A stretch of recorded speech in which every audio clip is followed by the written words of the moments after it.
and he was changing oil, dropped the bucket, and it splashed all over me. What a mess. Is that the sort of thing you want? Oh yeah, those kinds of things. All right. Um, I got all kinds of little details. Good. It's April 29th or April 30th, and I'm Utah Reuter, and the camera operator is Susan Acuna, and this is Dr. Myron Woltjen. And let's talk a little bit about your childhood then, and kind of tell me some things, where and when you were born. And I was born in University City, Missouri, just outside of St. Louis, in a house that's been torn down and a U.S. Post Office built on the property.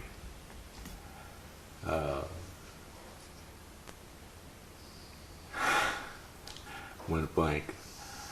It's all right, go ahead. What were your parents' names? My parents' names were Richard E. Woltjen.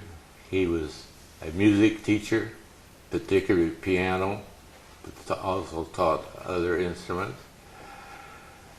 My mother was an opera singer, and I can't do either one.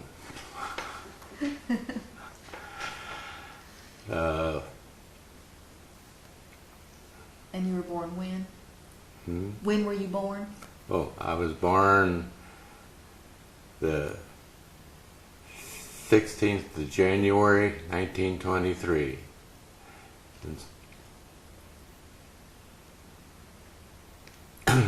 What were some of your earliest childhood memories? I remember one that I was about 4 years old, and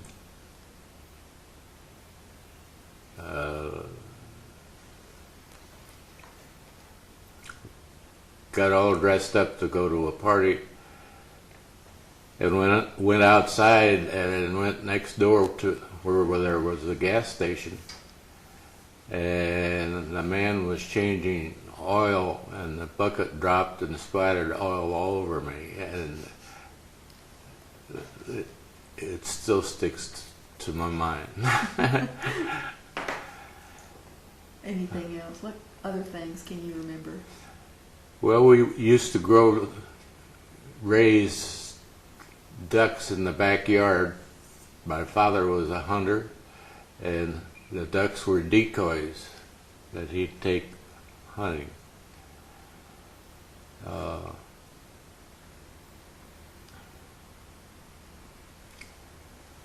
Can you shut that thing off for a second and let me think? Sure. Think. One of the other things that I remember is my mother was an avid baseball fan, and every time the Cardinals would win the pennant, we'd get on a double-decker bus at the top with a roll of toilet paper and ride all the way downtown and back for a dime. And I remember going to the theater with my mother on Saturdays, and she would sit through the,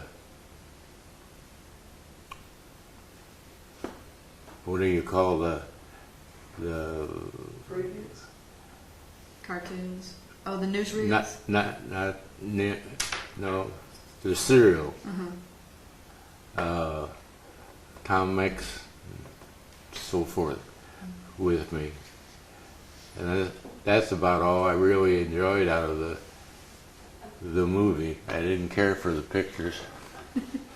But on the way home, and we had to walk, and it was about a mile. And on the way home, there was a little sandwich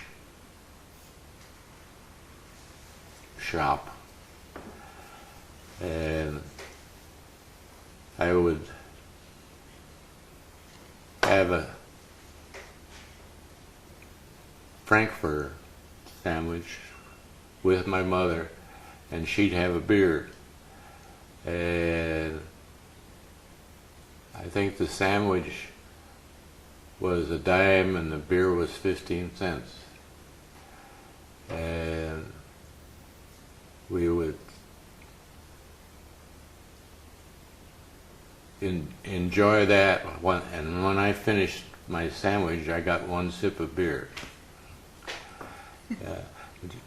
And then we walked the rest of the way home.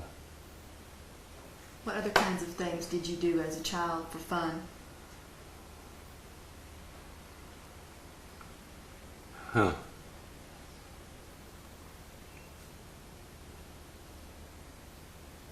We moved around quite a bit during the Depression. We had to sell the house, and my aunt raised my mother. She was technically an orphan.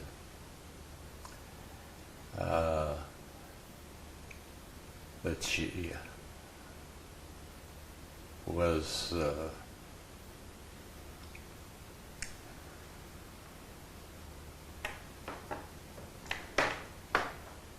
so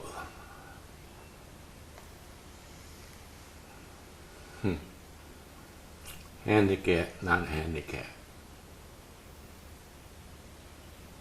So involved that she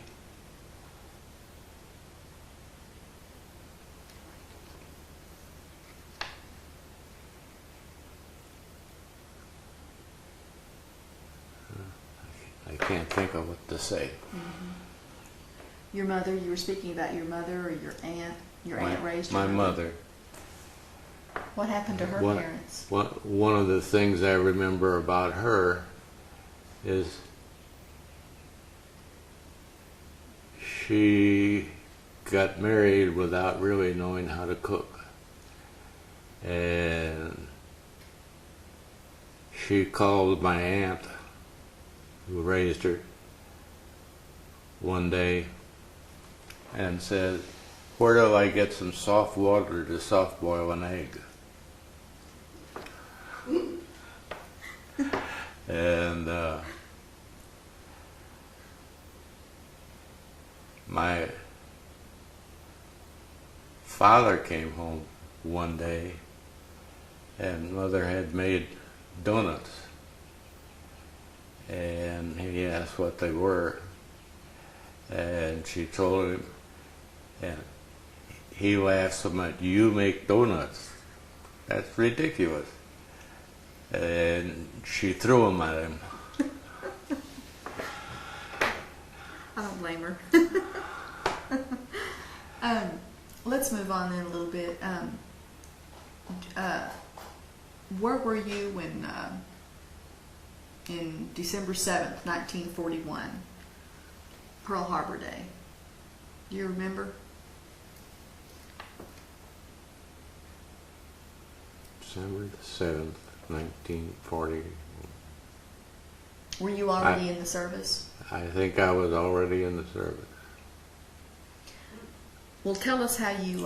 1941. Mm-hmm. No, I didn't get into the service till 43. Mm-hmm. Okay. Were you, let's see, how old were you then in 41? Well, in 43 I was 20, so... You must have been 18. 41 I was... 18. Mm-hmm. 18. 18. You were in college, maybe? I was... Well, I got some more interesting things to tell you if you want them chronological. Yeah, go right ahead. Okay.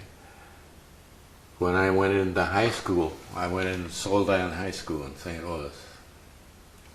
It's now a special education unit.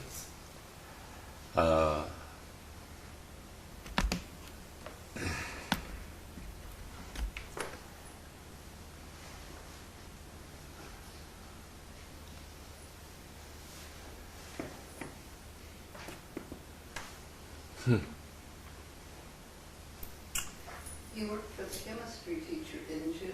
Yeah, I was assigned to the chemistry teacher's homeroom. He asked me if I would like to work for him. And I said sure, because money was scarce. This is during the Depression in 1933 or so.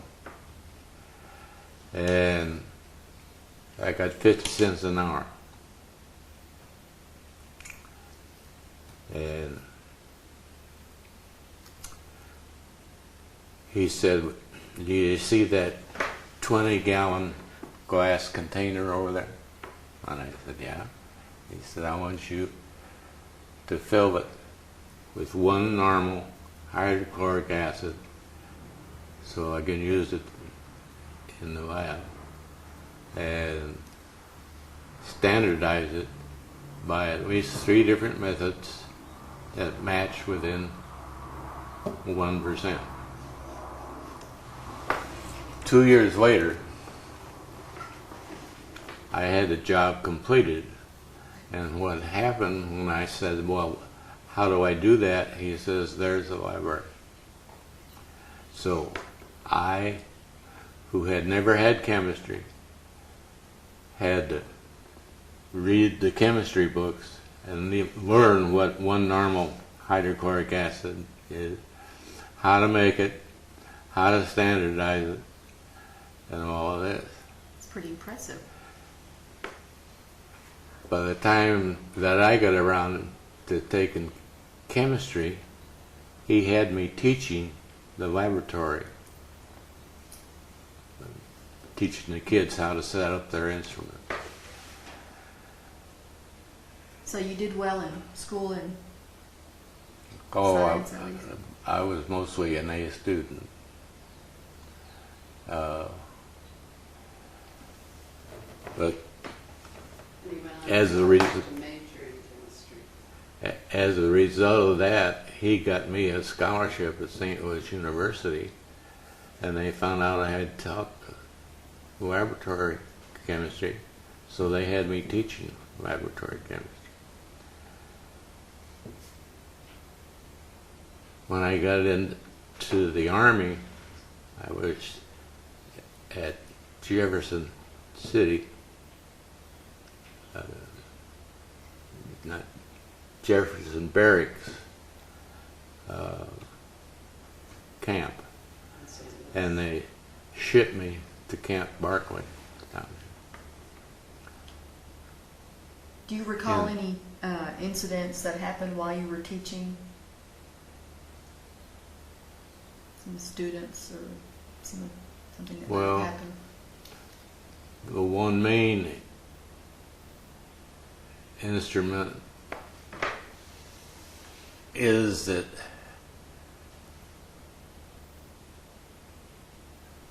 the chemistry teacher had a lot of other students working for him. And we made what is called a castle of the elements. You remember the thing they hung out on the wall that showed all the elements? Well, you can fold that so it's the form of a castle with one thing sticking up here that's hydrogen and helium, and then it circles down and brings in the rest of it. Well, we took the chart and painted on that castle every thing. And that took a year.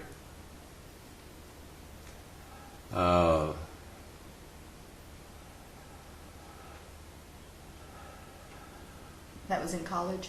No, High high school? school. He made the castle out of tin, and each little bend in it was just the size of the chart. And on the sides of the chart, you had little lines that told the melting point, and almost everything that you needed to know about an element was on there. Wow. And so you went on to college? Well, I started at St. Louis University, and they said, well, if you will join the Army and enlisted the Reserve Corps, you won't get drafted. And they did it.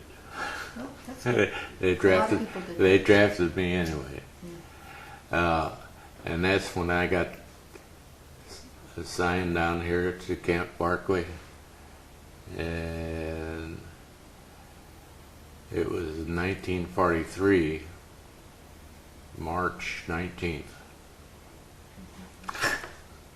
You remember the day, huh? I still remember that day.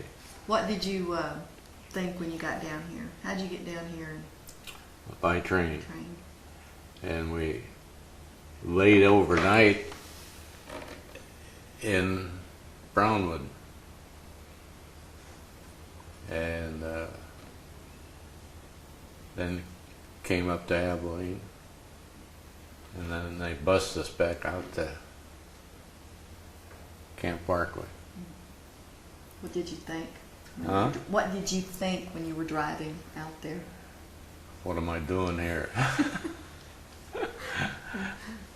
What did it look like to you?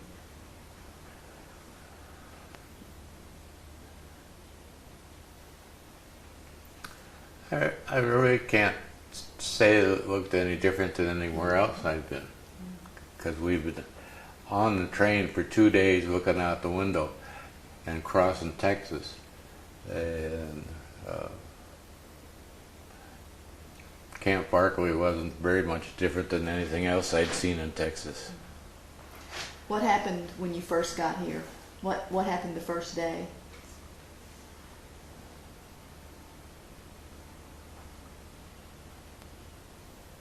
Well, I guess we had a physical and got our clothes. I was still in civilian clothes at the time I arrived here. And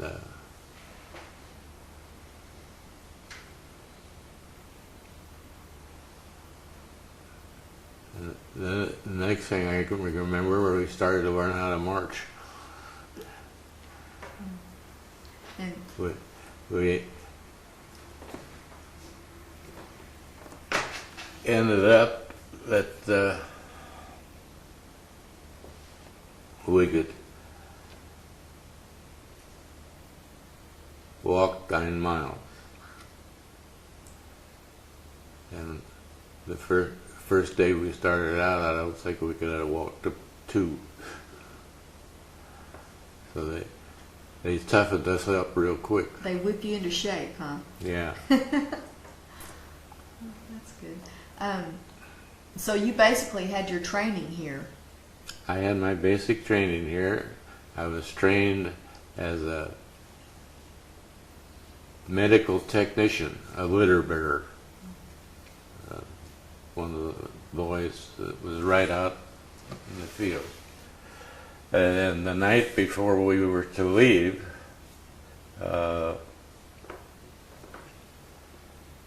my sergeant called me in and said, "Get your duffel bag out of that pile, you're not going." And I said, "Why?" He said, "I don't know. Just do what you're told." Well, the duffel bag was about 15 feet tall. I mean, the pile of duffel bags was 15 feet tall. And I finally found mine. I spent 2 weeks here, and I was assigned to S2, and S2 is the lowest rank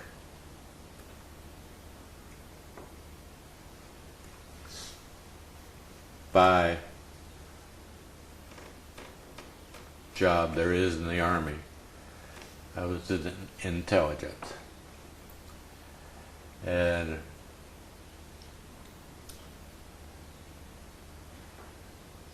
Where were you Air- supposed to ship out to? huh? Where were you supposed to ship out to? Nobody knew. Nobody knew. Europe. Europe? Huh? To Europe, someplace, but you didn't know. Oh, I was scheduled to ship to Alaska Oh. when they canceled my orders. And I never made it to Alaska at that time. The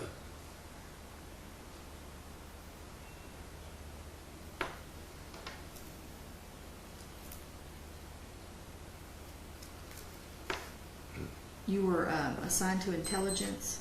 yeah, and my job was to find out who had liquor, because Abilene was a dry town. And so at night around the cadre's home cabin, if they got out the liquor, I reported it the next day. And I couldn't report it in my battalion. I had to walk over 2 battalions and drop the letter in the mailbox. And I went downtown one time, and it was so full of soldiers that the civilians walked in the streets.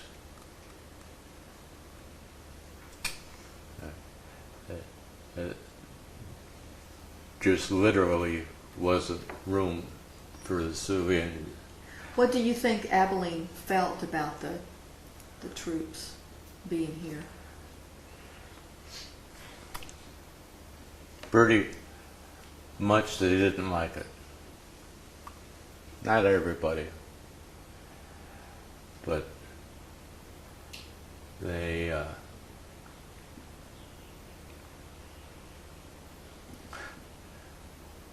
well, to be quite frank, motel rooms and hotel rooms rented 15 minutes at a time. Literally. And that was the main thing that the civilians didn't like. Was there a lot of crime at that time? Crime? Crime, I don't think there was any. except for that. Huh? Except for prostitution. Well, if you call that a crime. That's just normal wear and tear in the Army. Where'd they get all the liquor? I have no idea. But it was bootlegged in. Somehow, you know, just like it was being bootlegged in when we arrived here this last time. We got here before Prohibition.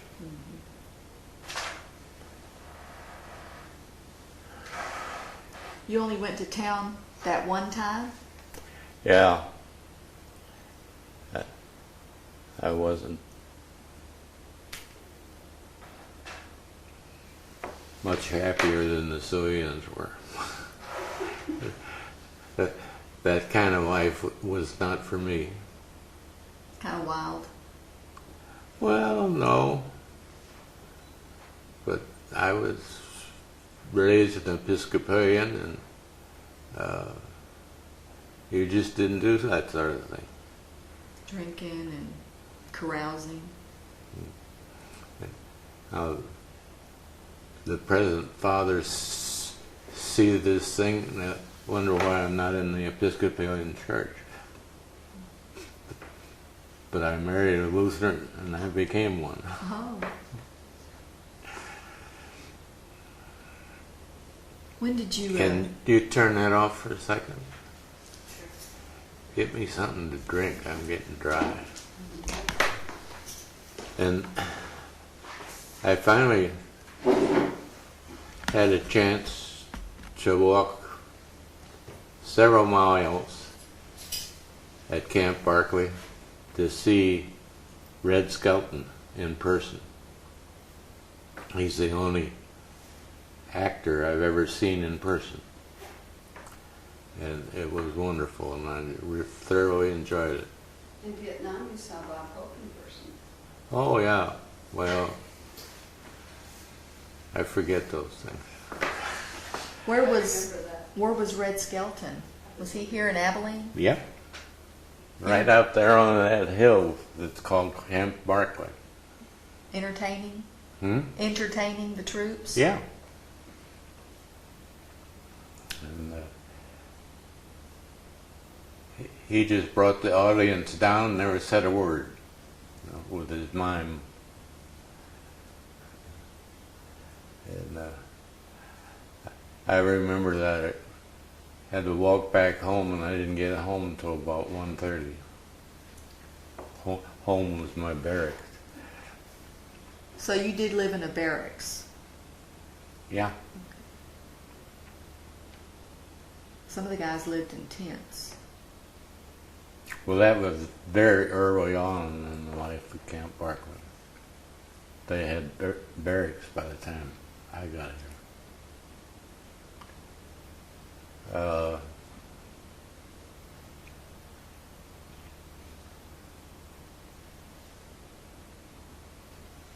Part of the story ends or continues with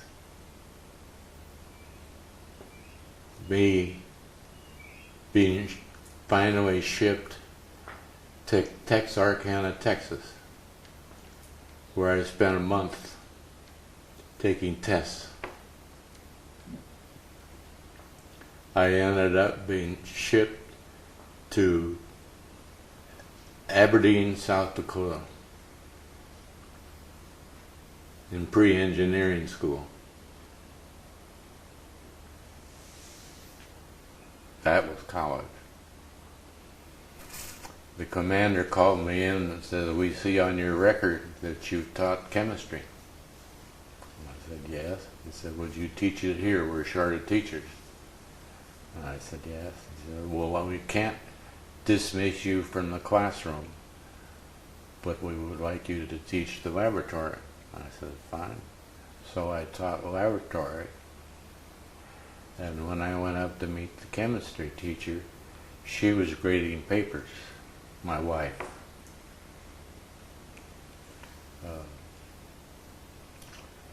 And I guess at first she was mad at me because it took me 2 weeks to ask her for a date. 3. Huh? 3. 3. 3? Okay.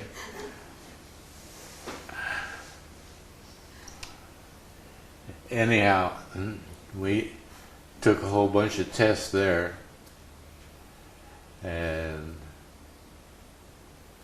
ended up being, there were 300 of us. We ended up being transferred to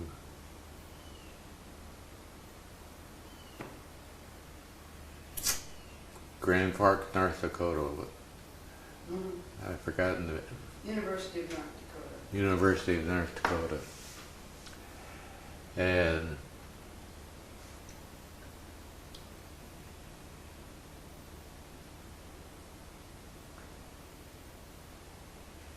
Well, how long did you stay in Aberdeen in pre-engineering? well, we arrived in June, I think, Yeah. or July, I don't know which. Oh, so And was there until the following January. And then we went to, And they were closing out the pre-engineering. huh? They were closing out the pre-engineering. Yeah. And that's why you were And I went up there in pre-med. to Grand Forks. And ended up, of the 300 that were in Aberdeen, 10 of us went to North Dakota and were grouped with other groups from all over the country in pre-med. And of the, I think there were 125 or so in pre-med. And we then went to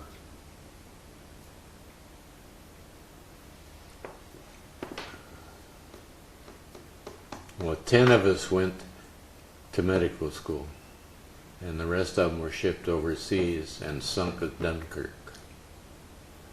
And I don't know whether any survived or not. But of the 10 that went to medical school, I put down that I would prefer to go to St. Louis, to University of Minnesota, thinking they wouldn't give me what I wanted, which was really St. Louis. Let me put that one down a second. That was my hometown. Anyway, I got University of Minnesota, and my wife transferred there also because she couldn't get everything she needed at home. Y'all were already married at this time? No, No, his fiance. You were engaged?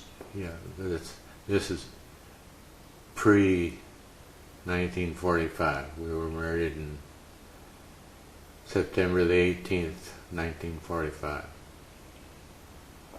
Go get my picture and show them how good I looked. No, I don't know what picture or I bet you did. Me in my uniform. Did you make any good friends while you were at Camp Barkeley? Do you remember their names or no? Anybody stand out in your mind? No. I remember that that's the first place I ever heard a dirty joke. Oh, really? Do you remember it? Yeah? That's okay. What did you think when you heard that? Yeah. Yeah. I'm not a dirty joke guy. I can't even remember a clean joke. Who told it? The instructor. He probably thought everybody appreciated jokes like that. I think most of the people in the class did. Well, what did you do then for your, did y'all have church services on base, I suppose? Yeah, but I never got there. That was when you were in the Army. That's why she married me.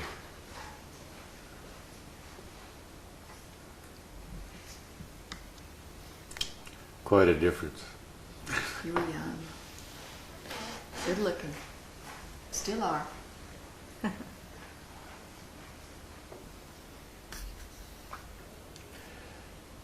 When was that taken? When was that taken? Probably 1945.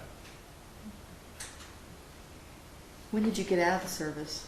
When did you get out of the service? 1972.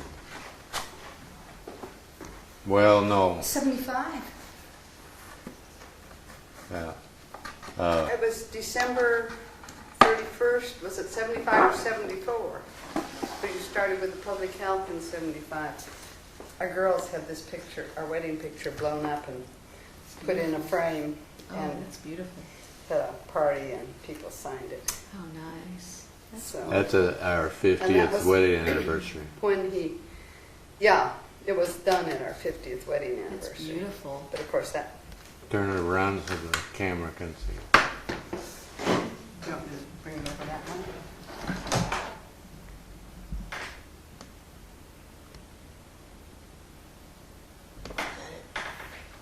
Okay. Beautiful. Where did we end up now? Where are we? So you went to Dias? You went to the Air Well, Force? the IS was not built then. It was Camp Barkeley. He got out of the, And I got out of the Army after they dropped the atomic bomb. And finished medical school. The Army had started me. And I went in private practice for 7 years in Rushford, Minnesota, which is just south of Winona. on the southeastern corner. And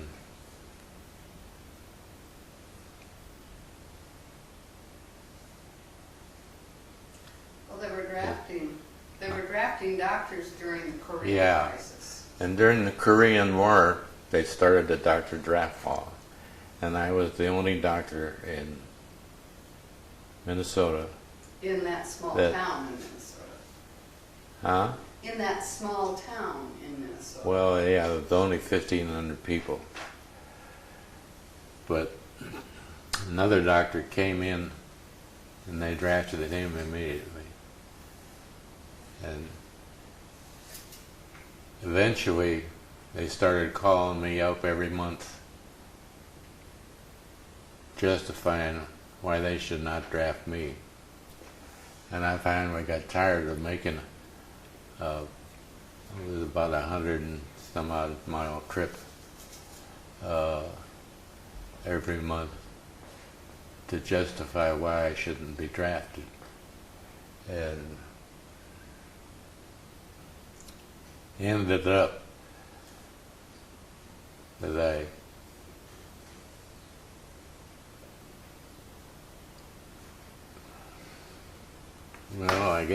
guess I applied for There. active duty in the Air Force because I didn't want to go back in the Army. I didn't like walking. And was accepted. And I don't know where.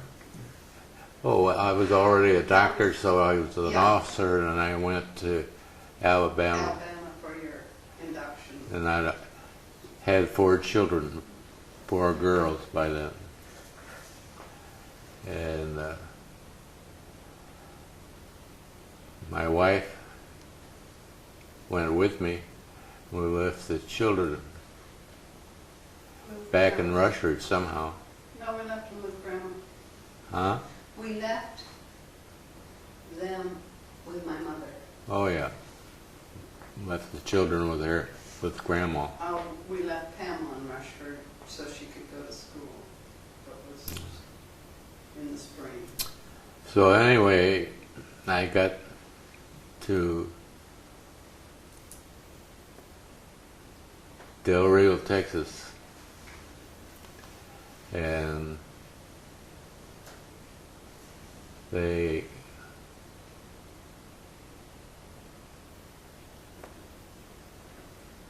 made me the chief of obstetrics. And also asked me if I would like to be a flight surgeon. And I said, sure, because you got extra pay. I ended up being a flight surgeon even after they told me I had to lose 20 pounds. I was 20 pounds overweight for being a flight surgeon. And I remember one afternoon You lost it. I almost fainted because I was eating salads for lunch, and I was in the office with a patient, and I could hardly stand up from lack of food. But we made it through, and the chief administrative officer of our command headquarters at Granville? no No.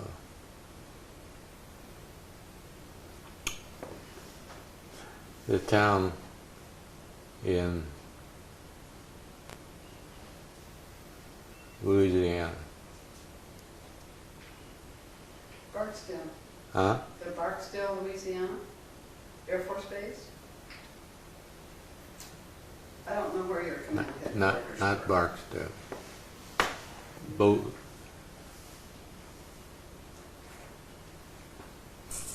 Can't think of the name of it anyway. That's fine. But anyway, we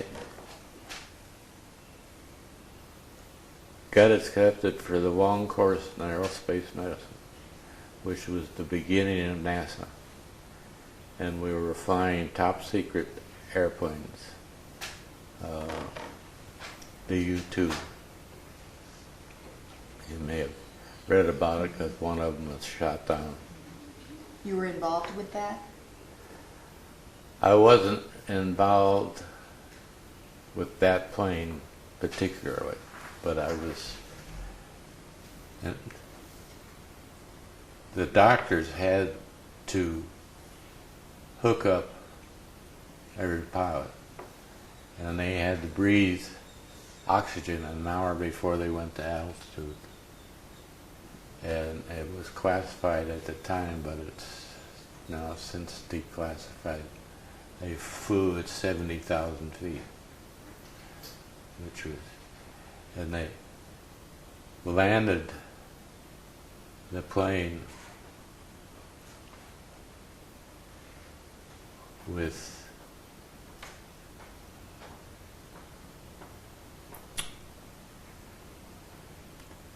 no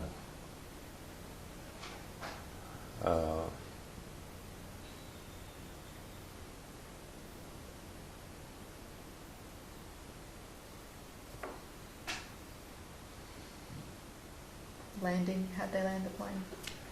well, it was unusual in that when they took off, they had struts under the wings, and those would fall off. And when they landed, they didn't have those, so they had to balance that plane until it slowed down enough people could get there and keep from tearing the wing off. Is that the The wings were U-2? so extremely long. Hmm? The wings were so extremely long out Yeah. from the plane. Were there many crashes? I only know of two. Something happened at altitude to one pilot, and he ejected at altitude, and I think holds today the record for high altitude jump out of the parachute. And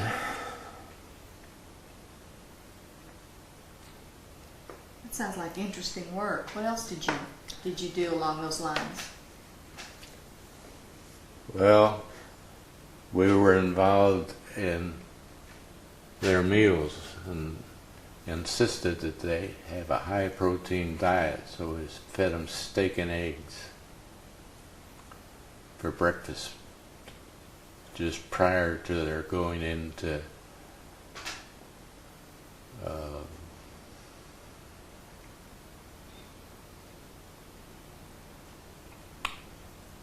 breathing oxygen.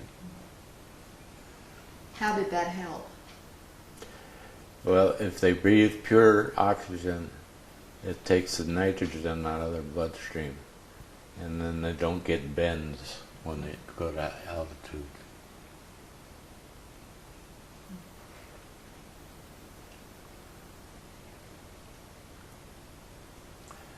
And it was such a classified project that they took their doctor with them wherever they went for practicing in different I areas. I went TDY with him as the doctor that suited up the pilots down to Rio de Janeiro and to Fairbanks, Alaska for 30 days.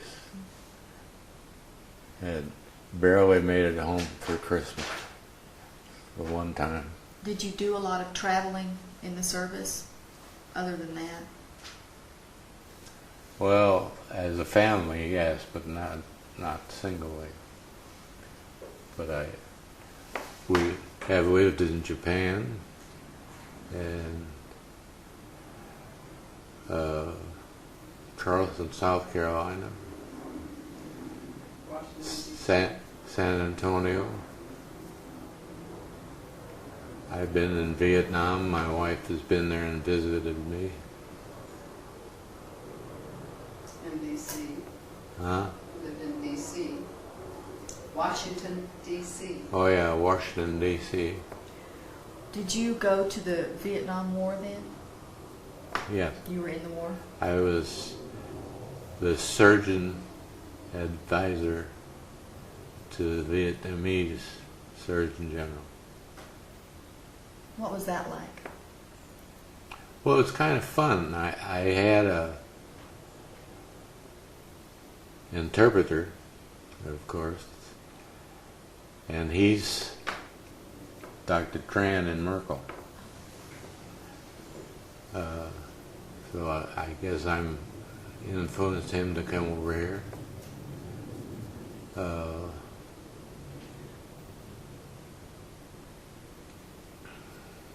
Do you still see him? Huh? Do you still see him? Oh yeah. Matter of fact, we still go to him. You also helped him over there with visiting the orphanages and taking Yeah. care of the children And in the orphanages. we used to go to the orphanage over there because most of the orphanages were half American. And we'd furnish the drugs and equipment and so forth. And he would do the physicals on the kids and see. We had 3 or 4 of them that had tuberculosis. And it was kind of sad. Most of them were, 3, 4, 5 years old. What other things can you remember about that time during Vietnam? I made a rug. Want to It's in see the it? hallway over here. Look in the hallway. Yeah. But there just wasn't much to do at night, and so. You had a group that you used to get together and cook your own dinners. Huh? You had a group that you used to get together and cook your own dinners once a week. Yeah. So you cooked American food? Well, not necessarily. They had a town not far away that the pilots used to land in. And they'd bring back lobsters, and they would be that big around. And we'd cook those and have a lobster feast. And one lobster would feed about 4 people. And all you could eat. I think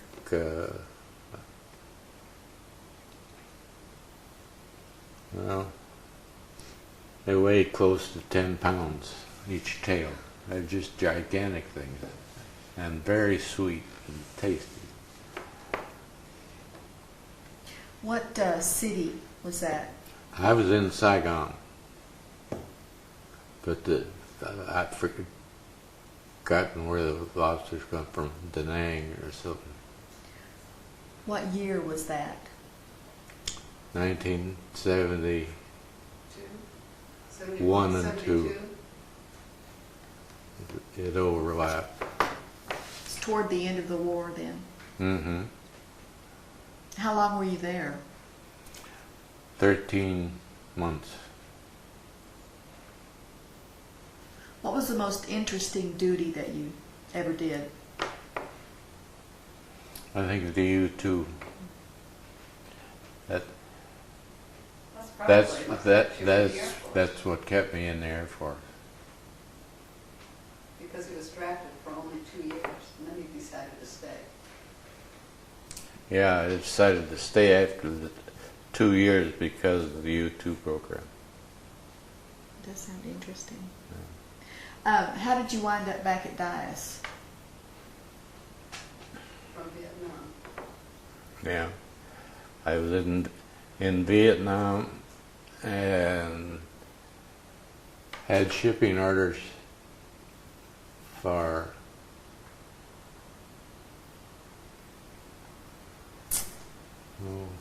heck, can't think of the name of the base. Up north, someplace. And Oh, Spokane, Washington. huh? Spokane, I don't know the base, up near Spokane, Washington. Yeah, in that area.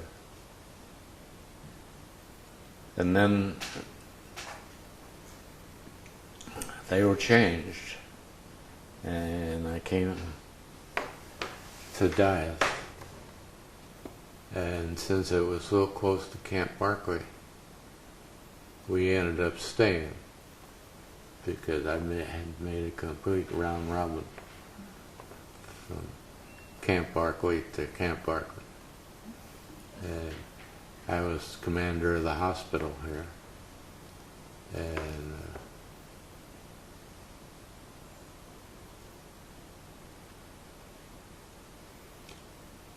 in 1975. You got out December 30th, Yeah. 1975. I got out because of Fred W. Hughes. Was mayor at He that time. he came to our 30th wedding anniversary at the base and asked me why I didn't take the job downtown. And I said, "What job are you talking about?" And it turns out he was talking about the fact that I was the only one trained in preventive medicine that could take the job downtown, where it required a board-certified person in preventive medicine. And he pointed out that the pay that the state gave me was about the same as the Army, and that the Your retirement. huh? Your retirement pay. And my retirement pay would be $23,000. So it didn't take me long to take that raise. And that was with the public health. And so I went to work for the state as a public health officer for the 43 counties around Abilene. Area bigger than, what is it, 23 states? Well, leaves. I don't remember what that was. something like that. And I had 200 people working for me who inspected all the x-ray equipment, all the nursing homes, all the veterinary products,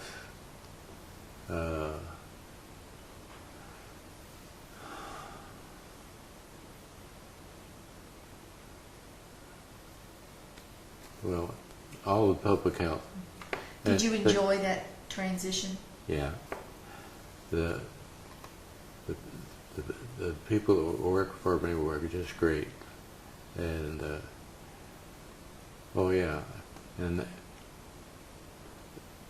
they inspected all the food establishments. So you So- retired from the state? Well, I stayed with them for 11. 11 years, and they offered me retirement, and I took it. And that was 1985 or so, 86. 86. So in 75. So I've been retired since then. You went from enjoying the largest barbecue dinner to helping serve the largest barbecue dinner in Texas. You helped serve it, huh? Yeah. I used to peel the onions. Did you use a gas mask? No. I thought of it. Well, is there anything else you'd like to add? You've done really I well. can't think of anything now. No story that you just have to tell. I got some papers here that I've collected, and we'll look at them later. Okay. Maybe you'll want to add them. Okay. Well, thank you. Thank you. You've done really well. You're welcome. Appreciate you talking to me.